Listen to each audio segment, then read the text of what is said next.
All right. Welcome everyone. My name is Kenneth Javier Rosales. I'm with Silicon Valley at Home. I have a bunch of my colleagues here and also our awesome featured speakers and panelists. This is the July Policy and Action at Home, Housing Elements Engaging with HCD's Review Process. Policy and Action at Home, formerly known as HACK, is a monthly informal brown bag discussion convening housers to engage on hot housing topics.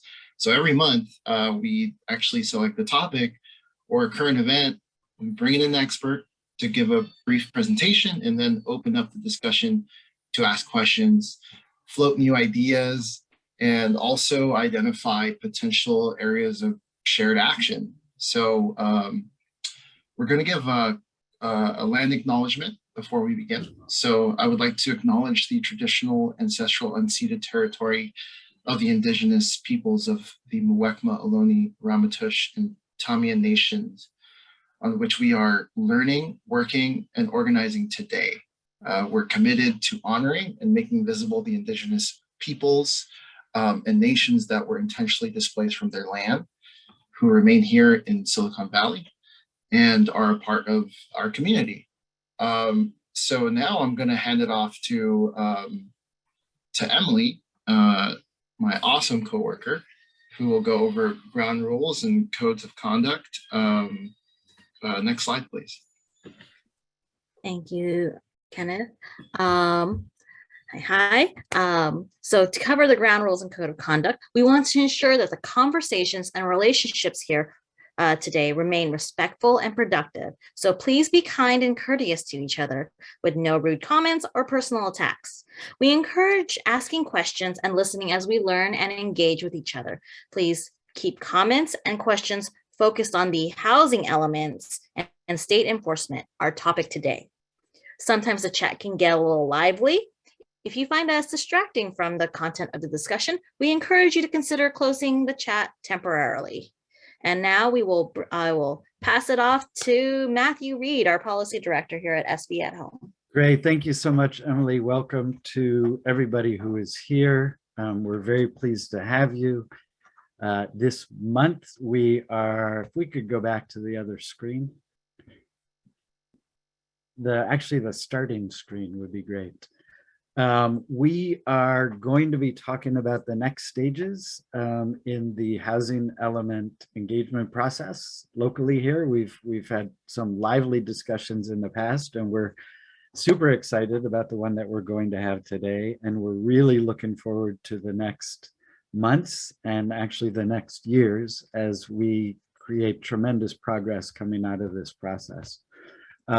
We have a great group of folks who have some eagerly chosen to accept our invitation. So let me briefly tell you who we have. We have Sohab Mehmood from the Department of Housing Community Development. We have Jess McBride and Keith Diggs from YIMBY Law and YIMBY Action. And we have Valerie Feldman from the Public Interest Law Project. And we've asked folks to prepare real brief comments so that we have an opportunity for questions at the end, because not everybody has been tracking this process for the last 6 to 9 or 12 months. I am going to begin with a brief overview of the housing element, very brief, and where we're at. So if we could go forward a couple slides. Thanks. So the housing element, what is it? The housing element is a local plan for responding to existing housing needs and future growth in jurisdictions throughout the state. It is required to be updated every 8 years, certified by the state Department of Housing and Community Development. We like to think of this as a community discussion, a gut check on where we are in terms of the housing crisis in our cities, and the collective development of a response plan so that we're doing better going forward. Next slide. This time around, the housing element is different. There's new scale and there's new process. It's a very high bar. There are very clear guidelines that have been distributed from the state. In most cases, they're very clear. And there's a whole new element of affirmatively furthering fair housing, which we're not going to focus on today, but it is going to come up. Jurisdictions have to plan for way more housing and way more affordable housing. The numbers that are expected are just higher this time. There are much higher standards for community engagement. It needs to be targeted and focused on lower income folks and protected classes who may have specific housing needs. The process requires broader and more detailed assessment of housing needs than in the past, and a really detailed discussion of barriers and constraints in the document. Policies and programs need to be developed to respond to housing needs, and these policy and programs require clear process and timeline. In the past, we've had some great ideas without a clear course of action of how we're actually going to implement them. This time it's different. So there are more teeth, there's more leverage for local action. The state housing community development is withholding certification through this process. And housing elements, it can be decertified over time if they're not meeting the plans and goals that have been set. So this is an opportunity for us to move local priorities and really set the foundation for substantive policy change going forward. Hopefully this is going to make our work easier going forward because we've had some of the tough discussions up front and the plans are in place. So with that, let me introduce Sohab Mehmood. And in the interest of time, I'm just going to let her go ahead and jump in. If we could go to the next slide. Oh, sorry. This is a timeline slide. We are behind schedule. And what we're really going to be talking about today is this little circle at the bottom, in which there's the draft and review and ongoing public engagement. And this assumes that there's been significant outreach already, that we've done our assessments of housing needs and fair housing constraints, the assessment of constraints on development and evaluation of past housing element policy. And we're really moving into this final stage, which may or may not be the middle of this process, where there's a back and forth with the states and the cities and the community. If we could now go to the next slide. Thank you. Hi, everyone. My name is Sohab Mehmood. I'm a senior policy specialist with HCD. I am also a senior reviewer on housing elements. A lot of our housing elements, after assigned to an initial reviewer, will go through another senior team. And so I want to say about 25% do go through me as well as part of a second review. So you'll either be seeing me as part of some of your calls or just being even possibly the primary reviewer. But I want to take the time today to go over the public participation requirements, both the statutory requirements, as well as maybe just some best practices, as well as where the state tends to, how the state looks at public participation and how that plays into the housing element. So the first things that we really look at in a housing element, initial draft all the way up till the end, is this statutory requirement here that says the housing element must demonstrate diligent efforts to achieve public participation of all economic segments of the community in the development and the adoption of the housing element. Essentially, what this is saying is two things. One, you must have engaged in or completed different types of outreach to different types of community or economic segments of the community. So your outreach cannot just be limited to a workshop. It needs to be limited beyond just workshops, whether it be webinars, whether it be flyers, whether it be stakeholder meetings, pop-up events, et cetera. It needs to be very diverse in how you do your outreach. And then second, it needs to be reaching very all segments of the community, but that also means not just the people who have time or just frequently comment on housing elements, but the populations or communities that aren't always reached during our general government public participation process.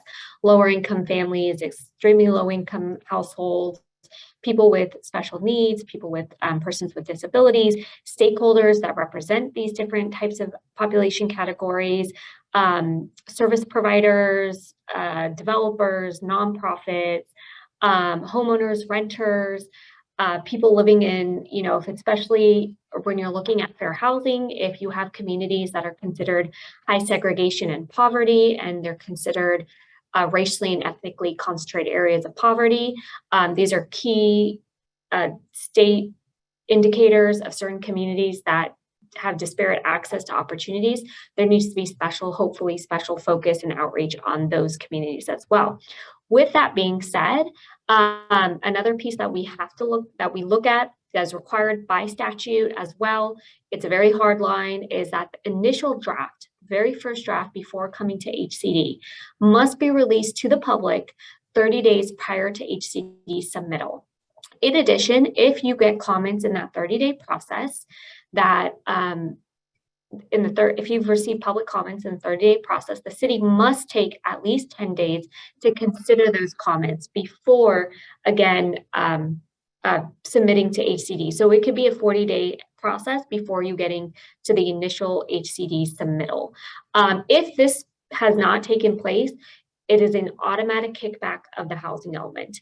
If the 30 days for the initial draft they have not followed this process, 30 days for public release, 10 days to consider comments, if any have received, the housing element, once it comes into the door, it gets checked right there for that process. If it hasn't been determined that, or the city has not followed that process, the housing element gets kicked back to the city. We will not start the review until that is completed in itself.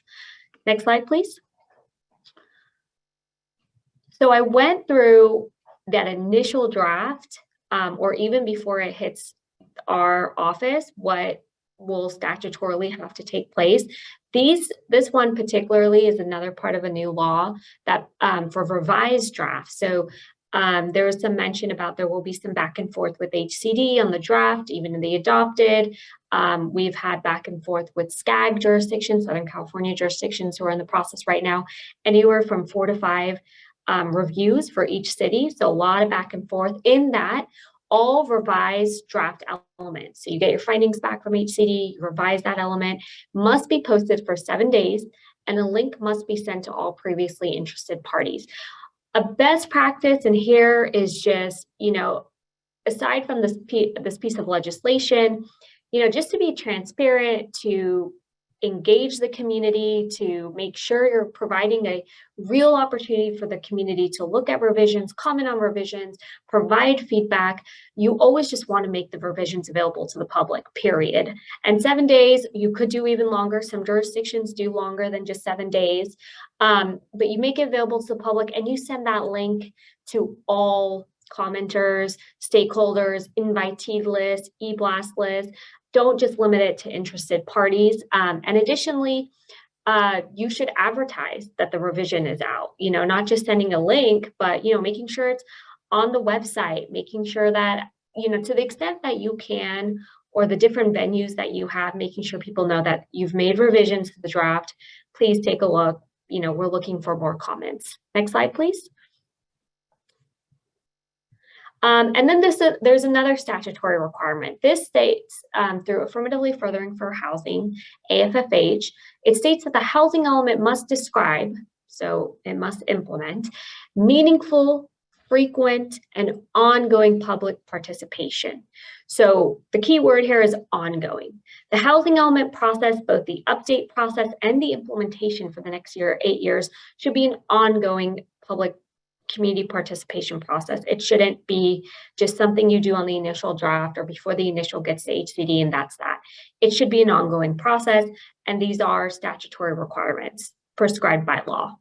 And with that, I'll just stop here at this slide to just really talk about, one thing that we've heard a lot of is, what happens when the initial draft comes through to HCD. Sure, maybe they've done their 30-day review, but the public participation was just super weak to begin with. So there was a couple stops I will just mention, or a couple checks in this long process that a city may undertake to get their housing element compliant. Of course, the first one is that we want to, as a state, as reviewers, to manage that as early as possible. If the draft was not fully available, or if it, they didn't engage to the extent that they should have, stakeholders and the community for the housing element, the first thing is that if you, as an advocate or a commenter, know that that's happening, it would not hurt to submit comments before that draft even comes in-house to us. That is, it's happened, it's typical. You can totally submit comments before that draft comes to us. All of the Bay Area has an assigned reviewer for each county.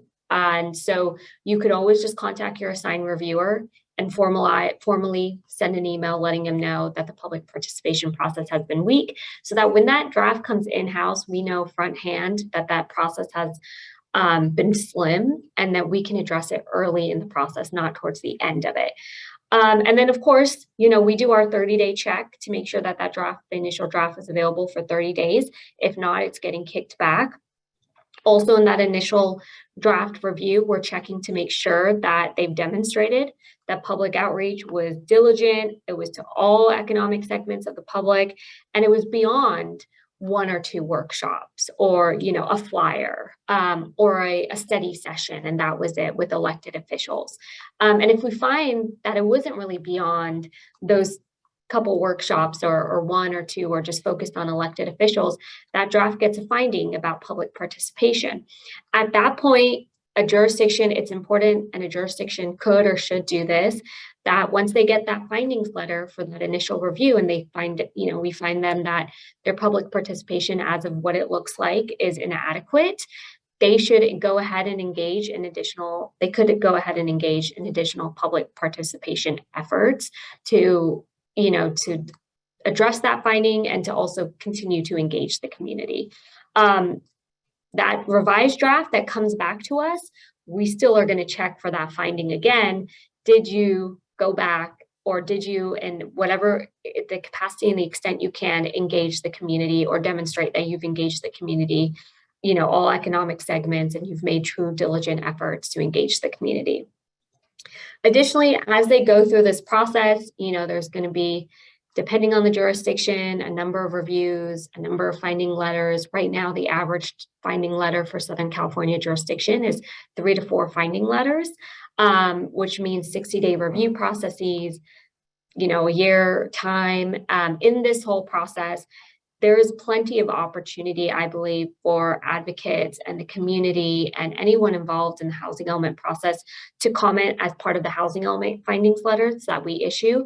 Oftentimes I'll see is, especially when it comes to fair housing and when it comes to the general programs, jurisdictions are always coming back to us of like, so what are programs, what are actions and strategies we can do to address these findings that meet the standard? And we always say, you know, 1 or 2 things. Go back to your community, see what they're looking for in this realm, you know, for this particular topic. And second, look at your public comment letters. Hopefully in the public comment letters by that point, there are policy recommendations. And it's a great way to help a jurisdiction address policy findings or program findings in the housing element. So, you know, we get, almost all jurisdictions will get or have gotten in Southern California AFFH findings, especially towards the programs or about the programs. And the question is, so what type of place-based strategies should we be implementing? What type of housing mobility strategies should we do? And if they're public comment letters giving a list of actions or ideas on like, do this, think about this, what about that? And there's a huge community push on some of those actions and strategies, it's a great way for that local government and that housing element to get to re-engage with their community, and then also address our findings and to put out programs and actions that truly reflect the community's interests and needs. At that point, you know, and let's say we're in 3 to 4 reviews with the jurisdiction, hopefully they've, you know, rehashed and recalibrated their public engagement process, and they've addressed it early on, and they're continuing to work with they should hopefully be continuing to work with their commenters to get feedback from them on their revisions. And we're coming towards the end point. Hopefully, fingers crossed, we're going to be close to calling them in compliance. Maybe they're getting close to adoption. And let's say there are still concerns about public engagement, whether, you know, it's still kind of slim, or the community is still hoping or expecting for there to be additional engagement. There's a couple avenues there. You know, the one thing is We have in the past called it as part of in compliance findings letter that, public engagement, if it was slim, it should continue to happen throughout the housing element period as you implement various housing element programs. You should be engaging the community on what those housing element programs should exactly be scoped out to, or how exactly they should be implemented. Typically, there's a pretty good sense in the housing element by then that there's a implementation plan with that housing element program, but continuing to engage your community and the stakeholders to implement that housing plan or housing program will be very important. And that's a finding we can make as part of an in compliance letter, or a FYI we could put in the letter that we have done in one other jurisdiction if we find that there could be and should continue to be engagement. Obviously, you see on this slide as well, as part of AFFH requirements, you want to have ongoing engagement with key stakeholders and really just the community as a whole throughout the housing element process. The last place and the one that is, as a kind of like a hard line, is the APRs, annual progress reports for the housing elements. At that point, a jurisdiction is going to be submitting their annual progress reports on their housing element. How are they doing on the various commitments they made every single year to HCD? Most of the time, I think if not, the APR has to be adopted by City Council, at least what I found. But don't quote me on that. I would have to double check. But as part of that, it should be, and it's a great opportunity to again continue to engage the community every year on the housing element. What programs have worked? What haven't? What is the city doing? What does the community think where we can expand a program, or we can strengthen it? Or if a community has seen when the housing element programs be implemented and it worked or it didn't work, that's a great opportunity for the community to provide feedback and input on the program and give a really good sense of how the housing element implementation process is working. With that, I am going to stop here.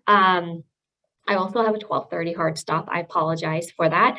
But hopefully that gave you a general sense of not only the process that happens with HCD, there's opportunity at any time while that review is in process, even when we're not reviewing the housing element, to provide public comments on all kinds of parts of the housing element. And to also, I always recommend I completely forgot this slide, but I kind of went over it. It's really important that where possible, you can provide policy and program recommendations to that jurisdiction, because I've always found that those have been really helpful as part of facilitating HCD's review and just making a housing element that's really reflective of what the community wants and needs and would like to see. And I think with that, I will pass it on back.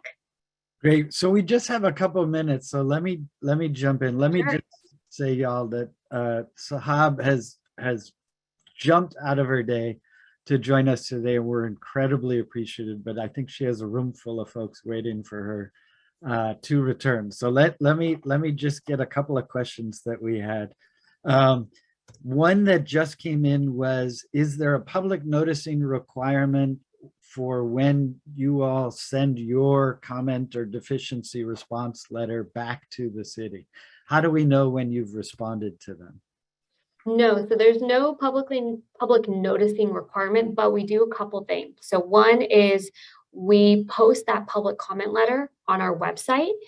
You can always go back to our website to see if it got posted. Second, you can reach out to the assigned reviewer and just ask, or you could always just ask like, hey, when you post it on your website, could you please let me know if you have a chance? Or hopefully they can give you a general sense of the date. Hey, we'll likely issue a findings letter by the end of the review period, like on the day of the end, which typically what happens. And so you can find the comment letter at that time. They may send out a copy or not to you, but you can always request it. So know the assigned reviewer. Always contact me if you don't know one. I can find out who your assigned reviewer is. Email them, ask them for a copy, or ask them for what date they're expecting to issue a letter. And then around that time, look on our website, and we post a copy of all of our findings letter, I should say, on our website. Great. So for folks here, we will be working with others in the region to track that. And at the end, we will share a link to our Housing Elements Toolkit, which we'll talk a little bit about later. But we will try and track that and make that available to folks, because that's clearly really important, and it seems like a piece that we miss. Just your last minute. So you talked a little bit about how you wanted to know ahead of time about whether or not the noticing isn't working. Is there kind of a threshold? You know, in many cities, some folks are being engaged, some folks aren't, and it's hard to know exactly, you know, who was noticed and how. And is that something that's done on a case-by-case basis? Is it helpful to have more of that comment as opposed to just a single comment to that effect? Or what's the best way of engaging locally in that part of the problem? Yeah, I would say, I mean, if you're engaging locally with the local government on, you know, is you're commenting to the local government directly that, hey, I think you need to expand the public participation process. I mean, that would be even a first step, is to talk to them about how can they expand the public participation process, where you might yourself might see gaps, and provide them recommendations on how to expand it. And then the second piece on letting us know is really, I would say, you know, if a housing element, if they're planning hypothetically on submitting it in like a month of February, hypothetically, letting us know around December, January, or anywhere where you feel like it's appropriate to now like engage us. You know, we may not fully engage when the housing element hasn't even been submitted, but at least we know well in advance, once we get that housing element, that we need to look for it to see if it's in there. And if it's not, we can call it out to the jurisdiction much more sooner in this whole process than later on in the process. Great. One last really quick question. Sure. The assumption has been anything that gets shared with the city, it's useful to share with you all so you know what that back and forth has been. Is it valuable for you to get copied on this communication that folks are having with the cities? It would be totally up to you to decide if you feel like we should know about or be involved, or not so much say be involved, but if we should be notified about something that might be going on between a conversation or a comments that you're having between the city. So it happens. It happens often where a comment is going to the city, but we're CC'd on. We do consider all of that official public comments for our review, and so it is getting considered as part of our review. Great. Marvelous. Thank you for the extra 2 minutes. We appreciate your flexibility. Thank you for joining us, and we look forward to engaging with your team going forward. Thank you so much. Absolutely. Thank you, guys. Have a good one. Marvelous. With that, I would like to jump over, and we will be hearing from Jess McBride and from Keith Diggs, who've been doing a lot of work regionally and statewide with YIMBY Law and YIMBY Action. Jess, Keith, who wants to start? I'll start us off. And Corey, if you want to stop screen share, that's fine. We'll just be on camera. Hi, everyone. So good to see so many people still interested in housing elements. Very exciting. My background is in urban planning. I've worked for the city of LA and as an urban planning consultant. And so I'm coming to YIMBY Action and YIMBY Law with that lens, and really excited to see everyday folks getting involved in the urban planning process. YIMBY Action and YIMBY Law started activating around the housing elements in 2020. I joined the team in December 2020, at the end of that year, and we launched the campaign for fair housing elements at the beginning of 2021. So we've really seen like the full arc of, especially the Southern California cities, go through their process, the lack of outreach programs, drafting stages, and then certification or lack of certification.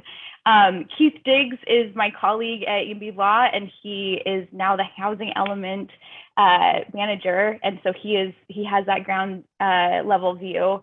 And so I'm so glad to have him here as well to give us an update about what's happening in the Bay Area right now.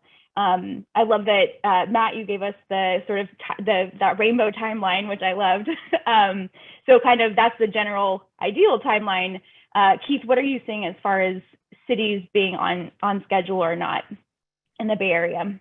Thanks, Jess. It's all over the map. There's 109, I think, different cities in the Association of Bay Area Governments. And, it ranges the gamut from Redwood City, I think, released its draft back in February. I'm not certain that they were the first, but they were one of the first for sure. And on the other end, I've seen a couple cities, I think in Santa Clara County, that have said that they're going to wait until September, October to release their first draft.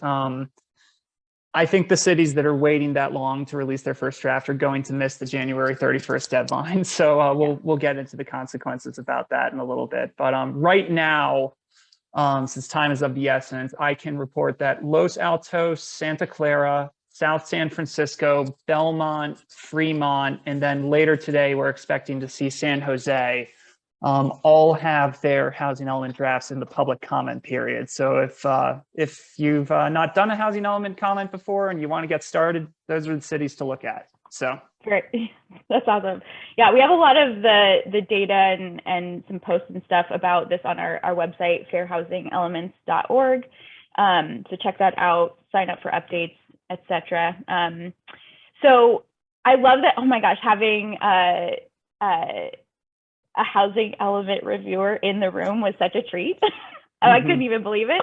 That was really cool. And I love that she really welcomed comments from the public. It's so important.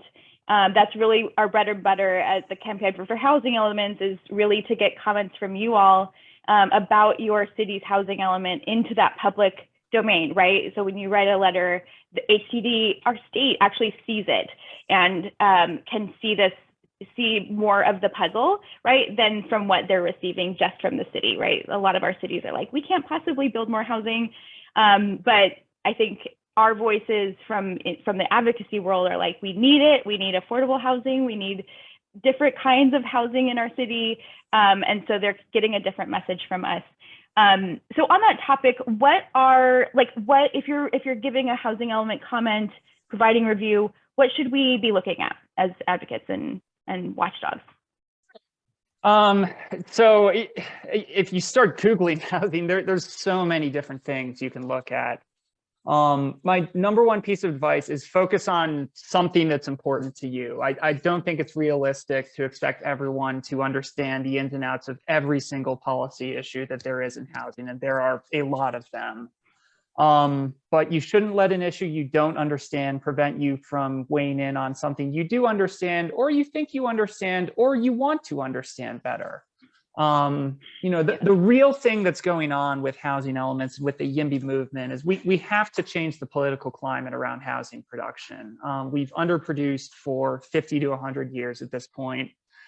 I wish there was a way we could compress that much lost production time into the next 5 years, but that's just not how time works. So this is really a long-term project. Drilling down into individual policies, just to single out a few. One place I like to start when looking at a housing element is the policies and programs. And I think that's a major point of focus for HCD as well. These are where, again, depends on the city and how interested they are in complying, but these are where cities really announce what they're trying to accomplish in the next cycle. So you can usually tell a little bit from reading the policies and programs what they're focusing on and how they want to get there. One thing to look out for in these are what we consider weasel words, like we'll think about planning for more housing, or we'll consider reducing parking minimums. One easy criticism to make there is that, don't just consider it, do it. This is the point to get there.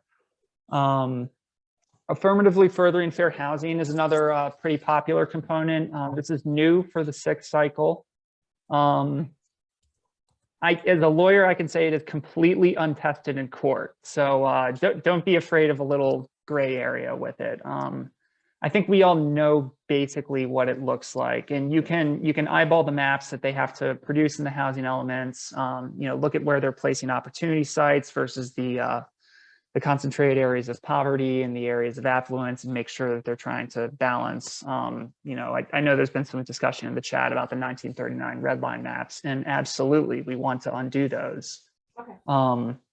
And I think that's absolutely what affirmatively furthering fair housing is meant to target. So if you see the cities just keeping patterns the way they've been for the last 100 years, put that in your comment letter.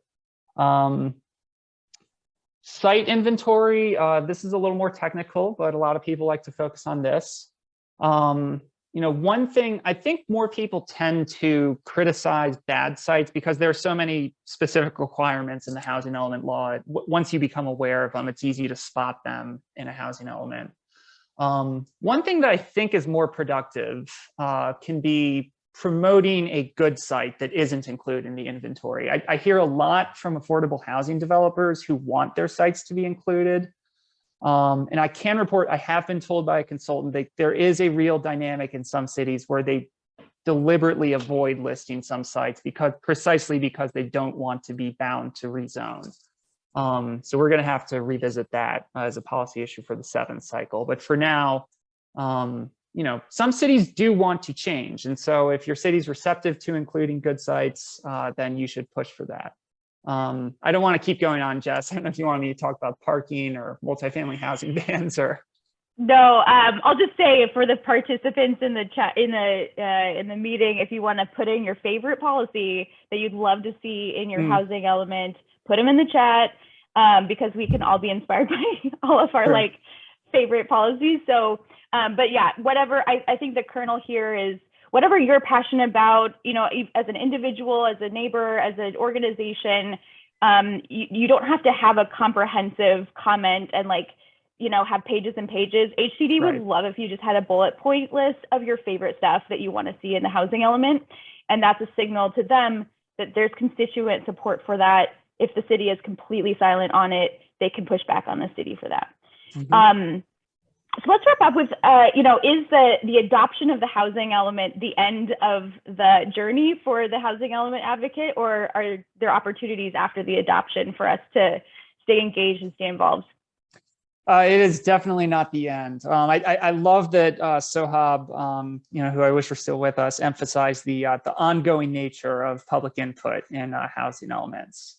What has to happen after the January 31st deadline is we all need to stay engaged for the long run and persuade our friends to get engaged. Again, we're trying to change the climate around housing production, and we're not going to fix the shortage overnight. Technically, cities that are found to be in compliance, I think they get a 4-month grace period after January 31st, which is like May 31st. If HCD finds that city in compliance by May 31st, then they get 3 years to rezone. If they don't, then they only have 1 year to rezone. That's the main area where it makes a real difference if they're not in compliance in time. One thing some of you may have heard about is that, infamously 91% of the cities in SCAG were out of compliance at the deadline. Southern California, but that's for the, Yep. Southern California Association of Governments. I don't think it will be that high a non-compliance rate in the Bay Area, but I do think it's going to be a significant rate. And the legislature recently granted all those Southern California cities an extension on their rezoning deadline because they pressured the state legislatures to get more time to rezone. I would bet money that you will see that get pushed for the ABAG cities as well. So stay tuned to that, because when and if that request gets made to the legislature, we want the YIMBY movement to oppose it. And then going forward, Sohab mentioned the annual progress reports. I think that's a great way to stay engaged. It's once a year, and it's a really easy way to see if the city is actually producing the housing that it committed to produce over the 8-year period. So, when that report comes out and HCD publishes them on their website, Check to see if the city's on pace, and if they're not, show up at your city council meeting and give a public comment about it, because we need to make city council members really care that they're meeting their housing targets, because for too many decades it's just not been treated as a serious law with consequences, and now we have an opportunity to do it, so let's get out there. Absolutely. Yes, Yeah. can I jump in just to make sure that we have a little bit?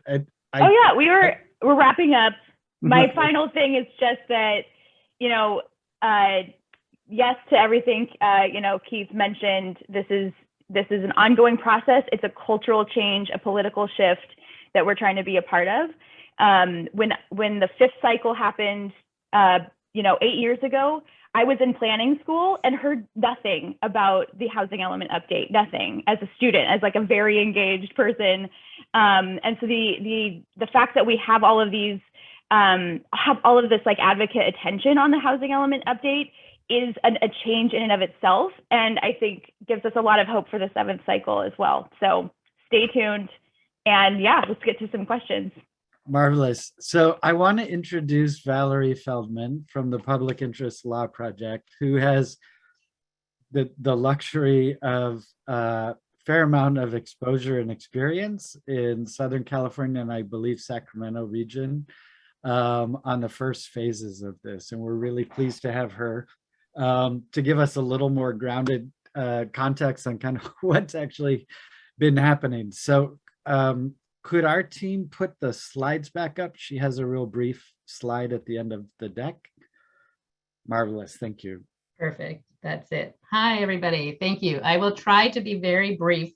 I know that we want time for questions, so I'll try to be as brief as I can. So I don't want to contradict the comments before me, but lo and behold, there were many groups interested in housing element enforcement.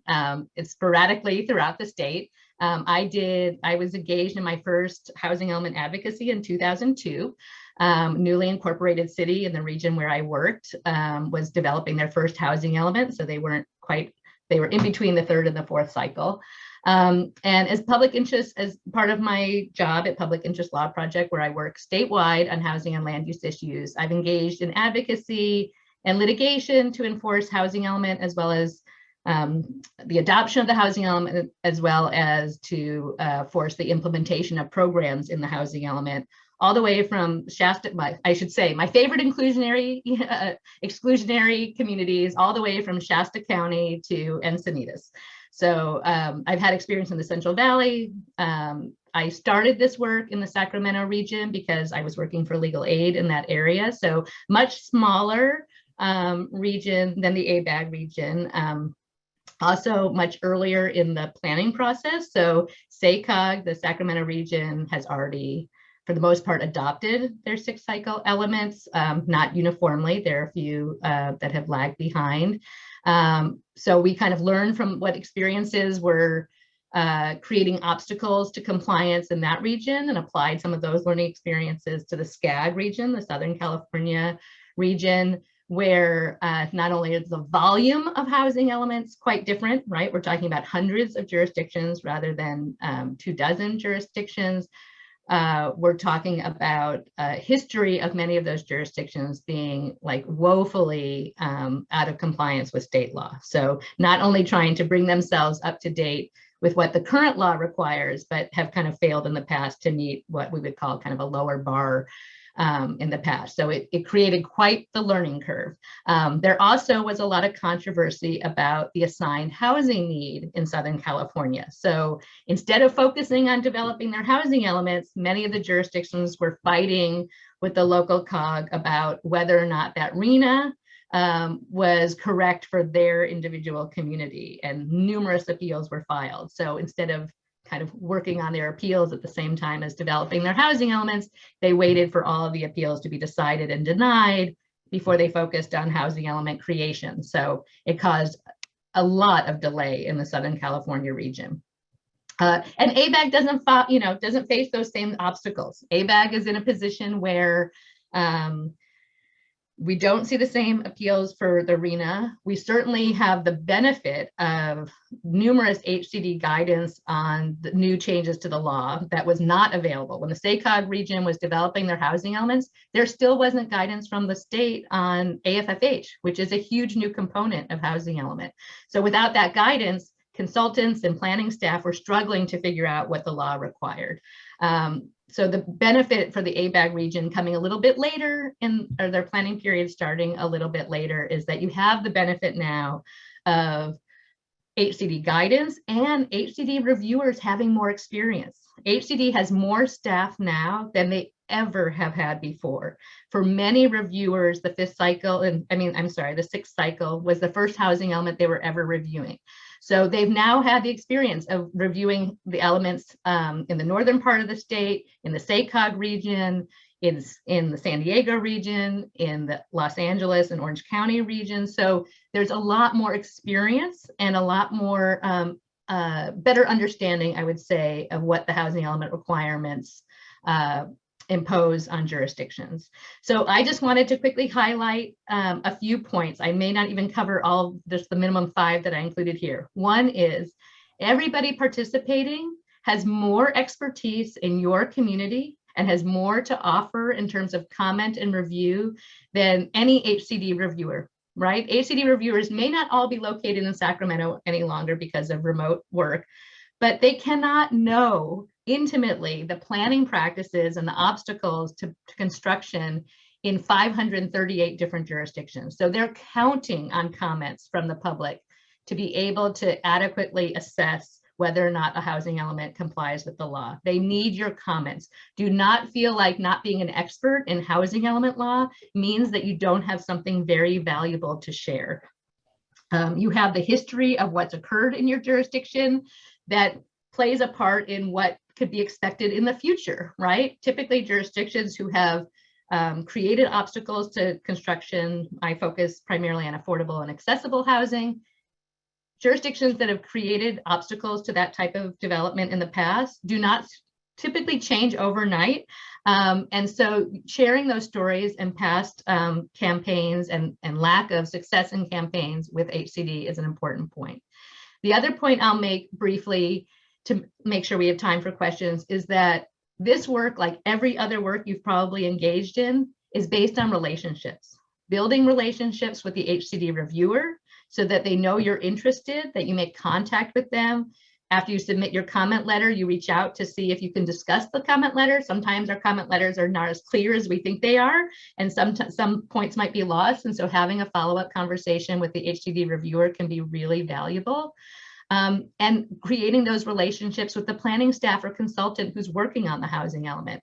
If you want to know what steps are being taken when revisions are expected to be done, all of those things, that requires some input and time into kind of building that relationship and showing city staff, the consultant, as well as HCD staff that you're there to assist and support the city or county coming into compliance with the law.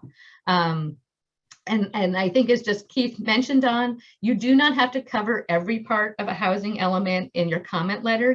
You are definitely welcome to focus on what you are most familiar with.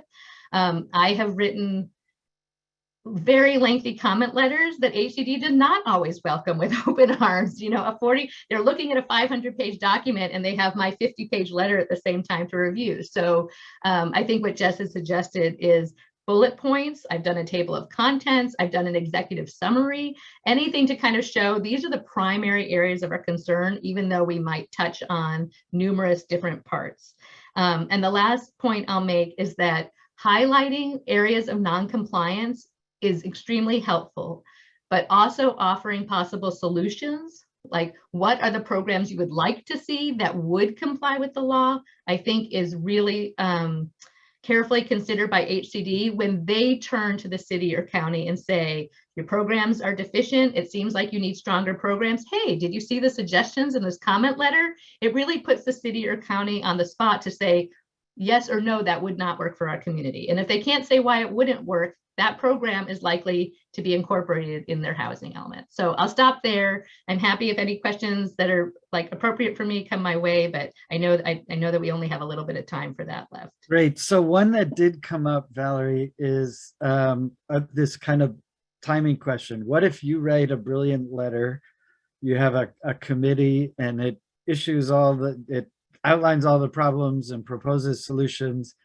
and it goes to the state, and the state sends back their comment letter to the city, and it doesn't cover all of the concerns that you had? Do you keep pushing on those concerns, or do you really pivot to trying to leverage the state comments? What has been effective that you've seen? All of the above. So it is definitely useful to focus on the same areas that HCD has found deficient, but it does not mean our advocacy ends with HCD's determination. Oftentimes, HCD, because they're under time constraints, their review letters are very comprehensive, but there might be things that they miss. So one, not picking up on comments from our letter may not be intentional. Two, I believe there are numerous avenues to address your comments. And I'll give an example of this. For years before housing element law explicitly talked about the size of parcels in the inventory, I would bring up the size of a parcel in the site inventory as a possible constraint. Not under the part of housing element law that looks at, are the sites adequate and available, but under the constraints sections, meaning it's a governmental constraint to only identify very small parcels that have a less likely chance of development, partly because if it's very few units, they may not be eligible for all the different funding sources. So that's a constraint to their development, depending on the past practices in that jurisdiction. So working kind of my issue into some component of the HCD letter was a successful way of getting HCD also to weigh in on that. But it's also the relationships you're building with the jurisdiction are what allow your advocacy to continue on the issues that maybe HCD has not highlighted in their letter.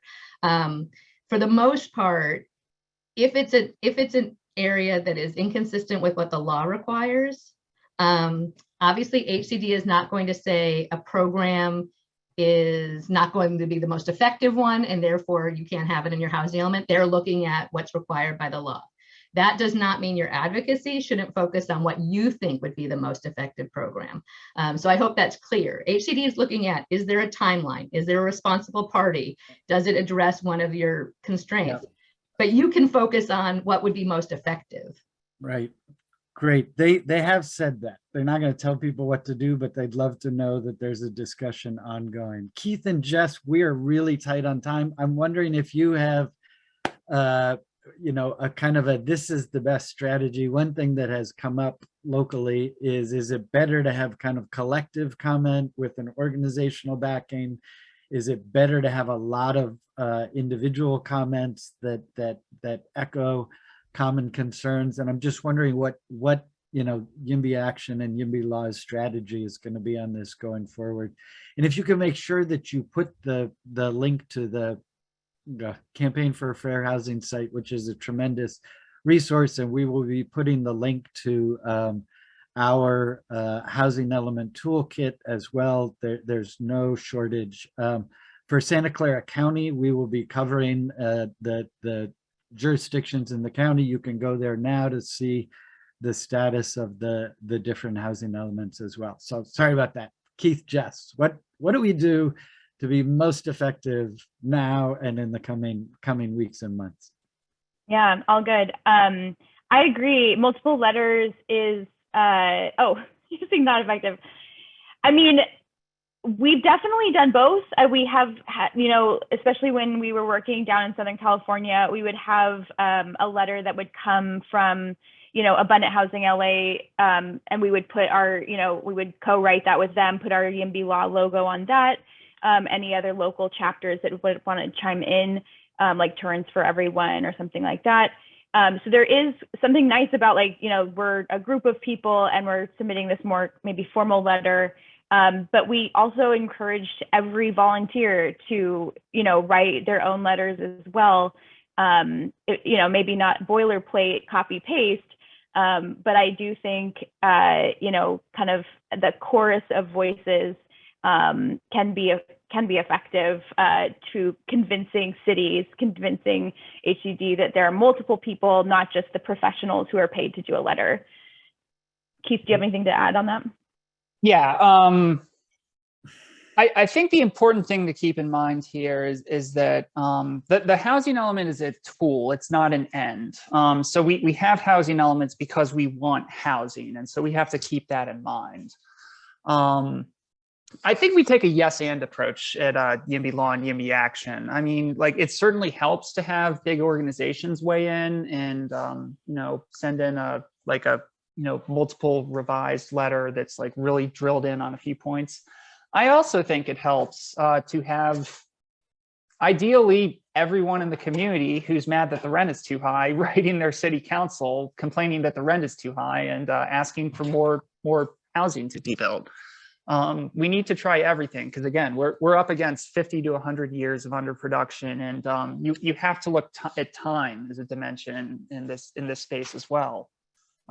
So I got to jump in because we're trying to respect folks' hard stop in a minute. So there was a comment I'll just say that didn't come up, is that HCD has made it clear that they do appreciate comments as early as possible, that they don't ignore stuff, but the sooner we can get them into the reviewers, the better. I want to thank our folks, Keith and Jess, and we will be sharing stuff that you all are doing to make sure that people know how to plug into your process. And I think the link went into the chat, so please track that. We will also be engaging folks going forward. Valerie, tremendously helpful. We're going to actually call you for some follow-up tips.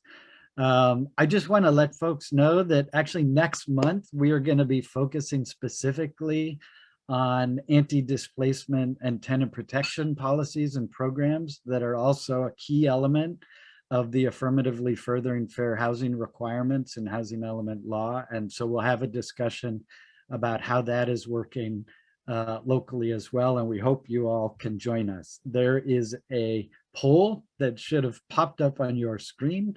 If you will please fill it out, it really helps us to do a better job with you all. So I want to thank you all, and I believe that we have a couple of closing words from our team. Hi, yeah, this is Kenneth. I just want to let everyone know I popped our SV at Home Housing Element Toolkit website in the chat. And also, we would love for you to become a member. When you join us, we can leverage our resources, our voices, and advance strategic collaborative solutions to the housing challenges that we're facing, and trying to meet our local and regional needs. So please help us in creating a safe, stable, and affordable home for everyone here in Santa Clara County. And so that link for the membership I also popped into the chat. All right, everyone, thank you so much for joining us. We really appreciate you all, and we look forward to continuing our engagement together on this important process. Have a good one.